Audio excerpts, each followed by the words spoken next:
Hi hello friends, ಹೇಗಿದ್ದೀರಾ ಎಲ್ಲರೂ? Welcome back to ನೇತ್ರ village life style YouTube channel. ನಾನು ನಿಮ್ಮ ಪ್ರೀತಿಯ ನೇತ್ರ.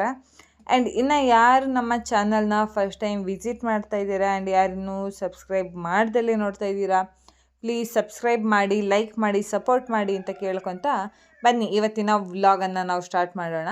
ಆ್ಯಂಡ್ ನಿಮಗೆಲ್ಲರಿಗೂ ಆಲ್ರೆಡಿ ಗೊತ್ತಿದ್ದೆ, ನನ್ನ ಪ್ರೀವಿಯಸ್ ವ್ಲಾಗನ್ನು ನೋಡಿರೋರಿಗೆ ಮಂಗಳವಾರ ಮತ್ತು ಗುರುವಾರ ನಾನು ನಮ್ಮ ಫ್ರೆಂಡ್ ಮನೆಯಲ್ಲಿ ಹಬ್ಬ ಜಾತ್ರೆ ಇತ್ತು ಅಂತ ಹೋಗಿದ್ದೆ.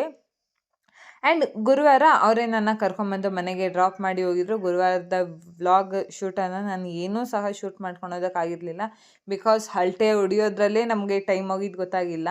ಅದಕ್ಕೋಸ್ಕರ ನಾನು ಗುರುವಾರ ಏನೂ ಶೂಟ್ ಮಾಡ್ಕೊಂಡಿರಲಿಲ್ಲ. ಗುರುವಾರ ಅವರು ಬಂದು ಬಿಟ್ಟೋದ್ಮೇಲೆ ಶನಿವಾರ ಇಲ್ಲೇ ನಮ್ಮ ಪಕ್ಕದೂರಲ್ಲಿ ನಮ್ಮ ಅತ್ತೆಯರ ಮನೇಲಿ ಫಂಕ್ಷನ್ ಇತ್ತು, ಅಂದರೆ ದೇವ್ರು ಕರೆಸ್ತಾರೆ.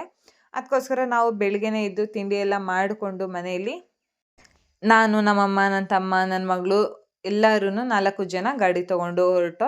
ನಾವು ಎಲ್ಲಿ ಲೇಟ್ ಆಗಿರ್ತೀವಿ ಅಂದರೆ, ಅವರು ಬೆಳಗ್ಗೆನೇ ದೇವ್ರು ಬರುತ್ತೆ ಅಂತ ಹೇಳಿದರು ಒಂದು 10 ಗಂಟೆ ಅಷ್ಟರಲ್ಲಿ. ಬಟ್ ನಾವು ಹೋಗೋ ಅಷ್ಟರಲ್ಲಿ ಒಂದು 11-11:30 ಆಗಿತ್ತು ಅನಿಸುತ್ತೆ, ಮೇ ಬಿ ಟೈಮಿಂಗ್ಸು. ಎಲ್ಲಿ ನಾವು ಲೇಟು ಅಂದ್ಕೊಂಡು, ಇಲ್ಲ ದೇವ್ರು ಹೋಗೋದಕ್ಕೂ ನಾವು ಮನೆಗೆ ಹೋಗೋದಕ್ಕೂ ಪರ್ಫೆಕ್ಟ್ ಟೈಮಿಂಗ್ ಆಗಿತ್ತು. ದೇವರು ನಾವು 2 ಜೊತೆಲೇ ಓದೋ ಅಂತ ಹೇಳೋದು. ನನಗಂತೂ ತುಂಬ ಖುಷಿ ಆಯಿತು. ಹೆಂಗೋ ತುಂಬ ನಾವೇನು ಲೇಟಾಗಿ ಬಂದಿಲ್ಲ ಅನ್ನೋ ಕಾರಣಕ್ಕೋಸ್ಕರ.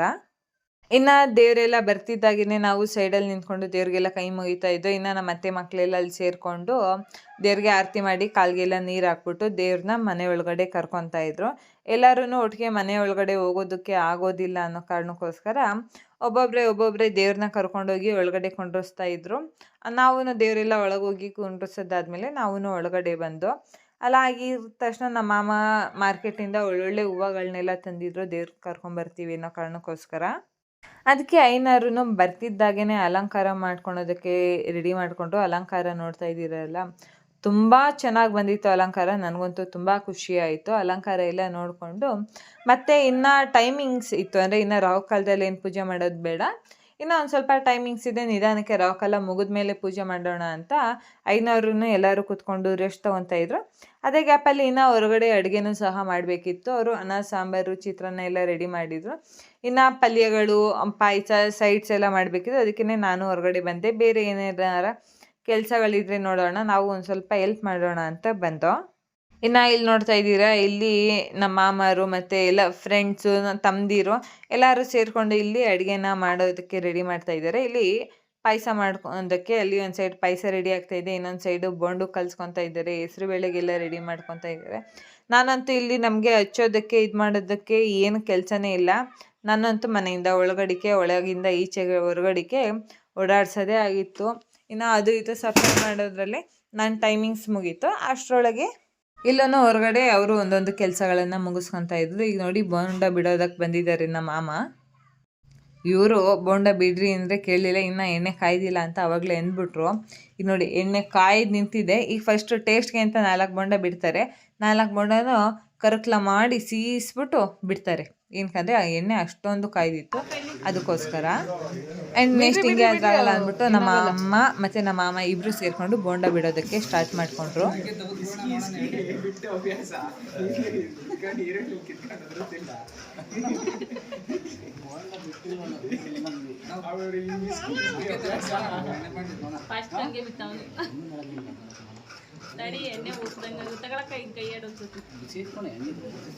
ಮತ್ತೆ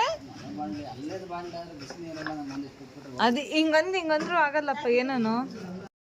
ಇನ್ನು ಅವರು ಬೋಂಡ ಎಲ್ಲ ಬಿಡ್ತಾ ಇದ್ರು, ಬೇರೆ ಸಣ್ಣ ಪುಟ್ಟ ಕೆಲಸಗಳೆಲ್ಲ ಆಗ್ತಾಯಿತ್ತು. ಅದೇ ಗ್ಯಾಪಲ್ಲಿ ಒಳಗಡೆ ಮಾಮಂಗಳಾರತಿ ಪೂಜೆಗೂ ಸಹ ರೆಡಿ ಮಾಡ್ಕೊಂಡಿದ್ರಲ್ಲ. ಈಗ ಪೂಜೆನೂ ಎಲ್ಲ ಮುಗಿಸ್ಕೊಂಡ್ರು. ನಾನು ಸ್ವಲ್ಪ ಹಿಂದಗಡೆ ನಿಂತಿದ್ದ ಕಾರಣ ನಾನೇನು ವಿಡಿಯೋ ಶೂಟನ್ನು ಮಾಡ್ಕೊಳೋದಕ್ಕಾಗಲಿಲ್ಲ.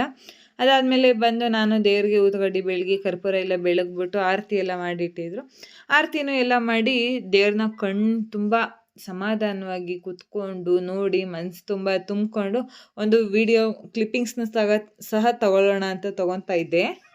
ಬಿಕಾಸ್ ಏನಕ್ಕೆ ಅಂತೀರಾ, ಈಗ ನಾವು ಎಲ್ಲೇ ಯಾವುದೇ ದೇವಸ್ಥಾನಗಳಿಗೆ ಹೋದ್ರೂ ನಮ್ಮನ್ನು ಗರ್ಭಗುಡಿ ಒಳಗೆ ಬಿಟ್ಟುಬಿಟ್ಟು ಗರ್ಭಗುಡಿ ಒಳಗೆ ನಾವು ಹೋಗಿ ನಾವು ದೇವ್ರನ್ನ ದರ್ಶನ ಮಾಡೋದಕ್ಕಾಗಲ್ಲ. ಬಟ್ ಆದರೆ ನಾವು ಮನೆಗೆ ಅಂತ ಕರೆಸಿದಾಗ ದೇವ್ರನ್ನ ತುಂಬ ಹತ್ತಿರದಿಂದ ನೋಡಿ ಪೂಜೆ ಮಾಡೋವಂಥ ಭಾಗ್ಯಗಳು ಎಲ್ಲರಿಗೂ ಸಿಗಲ್ಲ. ಸಿಕ್ಕಾಗ ಮಾತ್ರ ಮನಸ್ತೃಪ್ತಿಯಾಗಿ ನಾವು ಅದನ್ನು ಅನುಭವಿಸ್ಬೇಕು. ಅದಕ್ಕೋಸ್ಕರ ನಾನು ಅದನ್ನು ತುಂಬ ಅನುಭವಿಸ್ದೆ, ಖುಷಿ ಆಯಿತು. ಇನ್ನು ಒಳಗಡೆ ಪೂಜೆ ಎಲ್ಲ ಮುಗಿಸ್ಕೊಂಡು ನಮ್ಮ ಮಗಳೂ ನೀರಿಗೆಲ್ಲ ಅಡ್ಡ ಬಿದ್ದು ಮತ್ತು ನಾವಿಲ್ಲಿ ಹೊರಗಡೆ ಬಂದು ಅಷ್ಟರೊಳಗೆ ಅಲೆಯಲ್ಲಿ ರೆಡಿ ಮಾಡಿ ಒಂದು 5-6 ಟೇಬಲ್ನ ತರಿಸಿದ್ರು. ಪೆಂಡಲೆಲ್ಲ ಏನು ಹಾಕ್ಸೋದು ಬೇಡ, ಮನೆ ಕೆಳಗಡೆ ಮೋಲ್ಡ್ ಕೆಳಗಡೆ ಹೇಳಿದೆ ಅಲ್ಲೇ ಒಂದು 4-5 ಟೇಬಲ್ಗಳನ್ನು ಹಾಕ್ಸಿರಾಯ್ತು ಅಂದ್ಬಿಟ್ಟು ಅಲ್ಲೇ ಊಟಕ್ಕೆ ಪ್ರಿಪರೇಷನ್ ಮಾಡಿದರು. ನಾವು ಊಟ ಎಲ್ಲ ಮುಗಿಸ್ಕೊಂಡು ಮನೆಗೆ ಬರೋ ಅಷ್ಟೊತ್ತಿಗೆ 3 ಗಂಟೆ ಆಗಿತ್ತು. ನಮ್ಮ ಮಗಳೂ ಒಂದು ಸ್ವಲ್ಪ ಹೊತ್ತು ಮನೆಗೆ ಕೊಂಡ್ರು. ಇನ್ನು 4 ಗಂಟೆ ಅಷ್ಟರಲ್ಲಿ ನಾನು ಗುಬ್ಬಿಗೆ ಬಂದು ಅರಸೀಕೆರೆ ಬಸ್ ಇಟ್ಕೊಂಡು ದಾರಿ ಇಟ್ಕೊಂಡು ಊರ ಕಡೆ ಹೊರಟೆ. ಆನ್ ದ ವೇ ಹೋಗ್ತಾ KB ಕ್ರಾಸ್ ಹತ್ರ ಬಸ್ನ ನಿಲ್ಲಿಸಿದ್ರು. ಅಲ್ಲಿ ಹೋಗ್ಬಿಟ್ಟು ತುಂಬ ಬಿಸಿಲು, ಅದ್ರ ಜೊತೆಗೆ ಜನ ಬೇರೆ ಜಾಸ್ತಿ, ಸೆಕೆ ಅನ್ನೋ ಕಾರಣಕ್ಕೋಸ್ಕರ ಹೋಗಿ ಐಸ್ ಕ್ರೀಮ್ನ ತೊಗೊಂಡು ಐಸ್ ಕ್ರೀಮ್ ತಿನ್ಕೊಂಡು ಬರೋಣ ಅಂತ ನಾನು ಐಸ್ ಕ್ರೀಮ್ ತೊಗೊಂಬಂದೆ. ನಮ್ಮ ಮಗಳು ಮಲಗಿದ್ದವ್ರು ಐಸ್ ಕ್ರೀಮ್ನ ನೋಡ್ತಿದ್ದಾಗೇ ಇಲ್ಲಿ ನೋಡಿ ಯಾವ ರೀತಿಯಾಗಿ ಎದ್ದು ಕೂತ್ಕೊಂಡ್ಬಿಟ್ರು ಅಂದರೆ ನನಗೆ ಶಾಕ್ ಆಗೋಯಿತು. ಇಷ್ಟೊಂದು ಅಡಿಕ್ಟ್ ಆಗ್ಬಿಡ್ತಾ ಇದ್ದಾರೆ ನನ್ನ ಮಗಳು ಐಸ್ ಕ್ರೀಮ್ಗೆ ಅಂತ. ಅಂದರೆ ಈ ನಡುವೆ ಮನೇಲಿ ಮಾಡಿ ಅಭ್ಯಾಸ ಆಗಿತ್ತಲ್ಲ, ಅದಕ್ಕೋಸ್ಕರ ಇನ್ನೇನು ಮಾಡೋದಕ್ಕಾಗಲ್ಲ ಅಂದ್ಬಿಟ್ಟು ಅವ್ರಿಗೂ ಒಂದು ತೊಗೊಂಬಂದು ಕೊಟ್ಟೆ. ಅವರು ಒಂದು ತಿನ್ಕೊಂಡು ನಾನು ತಿನ್ಕೊಂಡು ಒಂದು 6 ಗಂಟೆ ಅಷ್ಟರೊಳಗೆ ಅರಸೀಕೆರೆಗೆ ಬಂದು ರೀಚ್ ಆದೋ. ಇನ್ನು ನಮ್ಮ ಯಜಮಾನ್ರೂ ಅರಸೀಕೆರೆಗೆ ಬಂದು ನಮ್ಮನ್ನು ಮನೆಗೆ ಕರ್ಕೊಂಬರೋ ಅಷ್ಟರಲ್ಲಿ ನಾವು ಹೊರಗಡೆನೇ ಅಲ್ಲೇ ಹೋಟ್ಲಲ್ಲಿ ಊಟ ಮಾಡ್ಕೊಂಡು ಮನೆಗೆ ಬಂದು ರೀಚ್ ಆಗೋ ಅಷ್ಟೊತ್ತಿಗೆ 8-8:30 ಆಗಿತ್ತು. ಬನ್ನಿ ಇವಾಗ ಕ್ವಿಕ್ಕಾಗಿ ಒಂದು ನಿಪ್ಪಟ್ಟು ರೆಸಿಪಿನ ಯಾವ ರೀತಿಯಾಗಿ ಮಾಡೋದು ಅಂತ ತೋರಿಸ್ಕೊಂಬರ್ತೀನಿ. ಈ ನಿಪ್ಪಟ್ಟನ್ನು ನಾನು ಮಾಡಿದ್ದು ಬಂದು ನಾವು ಧರ್ಮಸ್ಥಳಕ್ಕೆ ಟ್ರಿಪ್ಗಂತ ಹೋದಾಗ ಮಾಡಿದ್ದೆ. ಬಟ್ ಅದೇ ಆ ರೆಸಿಪಿ ಶೂಟ್ ಮಾಡ್ಕೊಂಡಿದ್ದೆ, ಶೇರ್ ಮಾಡೋದಕ್ಕೇ ಟೈಮ್ ಆಗಿರಲಿಲ್ಲ. ಅದಕ್ಕೋಸ್ಕರ ಈ ವ್ಲಾಗಲ್ಲೇ ಅದನ್ನು ಸಹ ಆ್ಯಡ್ ಮಾಡಿದ್ದೆ. ಮೊದಲನೇದಾಗಿ ಒಂದು 100-150 ಗ್ರಾಮ್ ಆಗೋಷ್ಟು ಕಡಲೆ ಬೀಜನ ತೊಗೊಂಡು ಬಾಣಲೆಯಲ್ಲಿ ಕೆಂಪಗಾಗೋವರೆಗೂ ಹುರ್ಕೊಳ್ಳೋಣ. ಅಂದರೆ ಕಮ್ಮಿ ಉರಿ ಇಟ್ಕೊಂಡು ಹುರ್ಕೊಳ್ಳಿ, ಬೇಗ ಕರ್ಗ್ ಮಾಡ್ಕೊಳೋದಕ್ಕೆ ಹೋಗಬೇಡಿ. ಅದನ್ನು ತಟ್ಟೆಗೆ ಹಾಕ್ಬಿಟ್ಟು ಅದನ್ನು ತಣ್ಣಗಾಗೋದಕ್ಕೆ ಬಿಟ್ಬಿಟ್ಟು ಅದೇ ಬಾಣಲೆಯಲ್ಲಿ ಒಂದು ಸ್ವಲ್ಪ ಕಡಲೆನೂ ಸಹ ಹಾಕ್ಕೊಂಡು ನಾವು ಬಿಸಿ ಮಾಡ್ಕೊಳ್ಳೋಣ.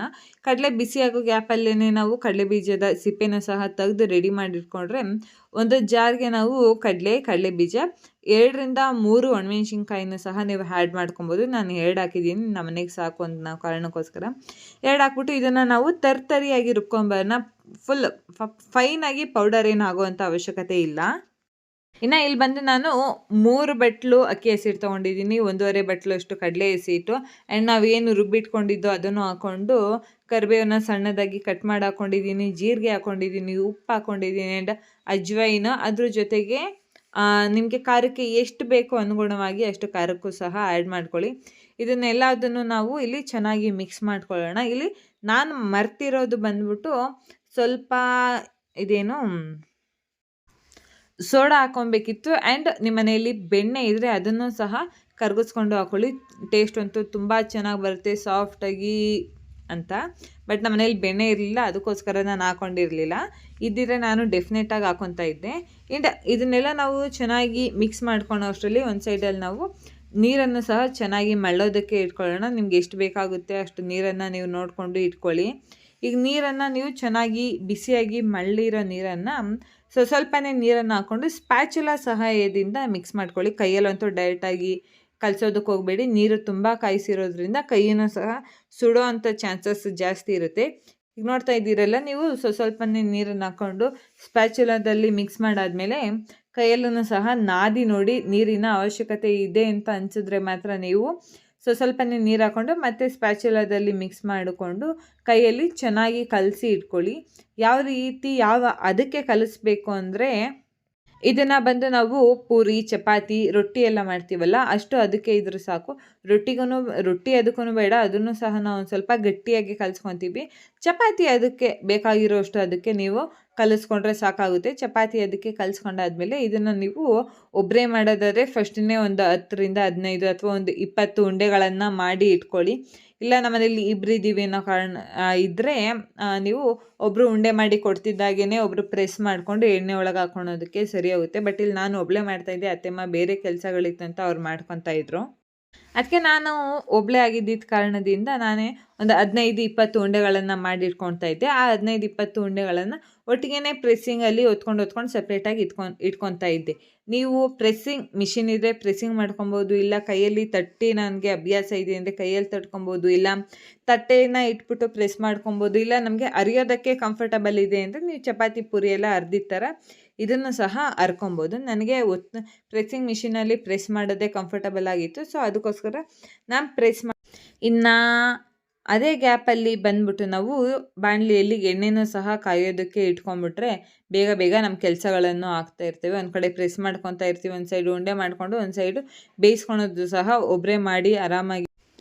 ನಾನು ಇಲ್ಲಿ ಎಣ್ಣೆ ಎಲ್ಲ ಚೆನ್ನಾಗಿ ಕಾಯ್ದಾದ್ಮೇಲೆ ಫಸ್ಟು ಒಂದು 3 4 ನಿಪ್ಪಟ್ಟುಗಳನ್ನು ಹಾಕ್ಬಿಟ್ಟು ಚೆನ್ನಾಗಿ ಫ್ರೈ ಮಾಡ್ಕೊತಾ ಇದ್ದೀವಿ.